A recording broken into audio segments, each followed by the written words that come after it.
the Bible says towards this time in history, all of the nations are going to turn against Israel. Like, there's a rise in anti-Semitism. There's a rise in anti-Semitism. This is tragic. And I'm like, oh, wow, this is exciting.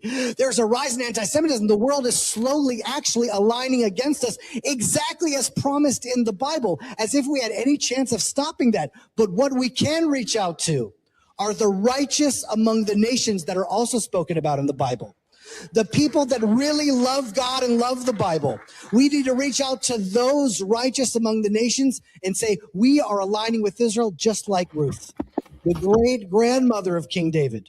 Says, your people are my people. Your God is my God. Your lifestyle is my lifestyle. And our lifestyle is honoring the 10 commandments. So it's to push back while actually adopting a more Torah-oriented biblical life. That's the only way to save Israel. That's the only way to save Christianity, because without the Torah, without the Judean side of Christianity, then we're just left with Rome. So this is Rabbi's first name. It's Jeremy Gimpel. He's a friend of mine. He lives right near me. I know his voice anywhere. I wondered if you knew him. Yeah.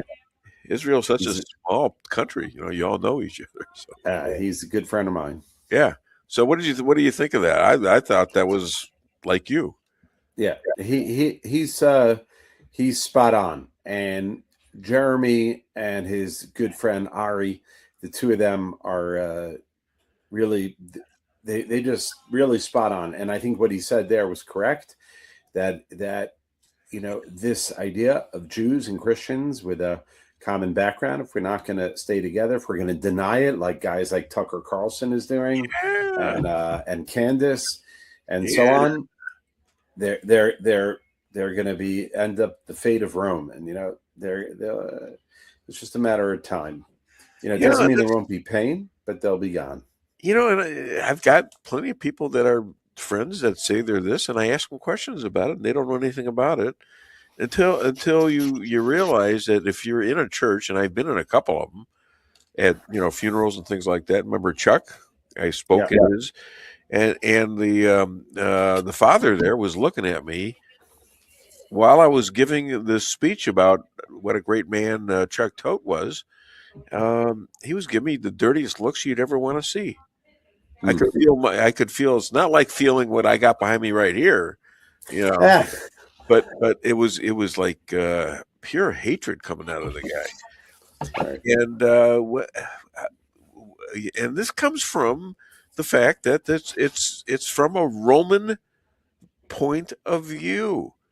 They didn't they have to misread the Bible. They, for like when someone said to Tucker Carlson, the Bible says if you bless them, you'll be blessed. He said, well, who do you think it's referring to? It's the church. Like they have to make things up. They have to reread. And my point. Yeah. It's like was Jesus was a Jew. He was circumcised. Right. He as I saw someone posted, they said, how is it possible that the Jews in Poland killed the Palestinian Jesus? He was tongue in cheek saying, if we're not from this region, we're from Poland, and Jesus is a Palestinian, and then you're going to say we killed him. You can't have it all ways. You can't say the Jews are from Poland and Jesus was a Palestinian and we also killed him. Now, when I die, and we're all going to die, I guess.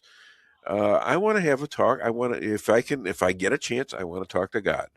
If I get another chance, I want to talk to Jesus, and ask what he really thinks about what the whole world is seeing right now. Wouldn't you? What do you think they're going to say? Crazy stuff out here going on. And they're all saying, well, we have to obey the 10 Commandments.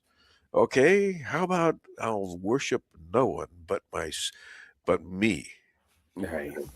Who I am. Okay, Go figure.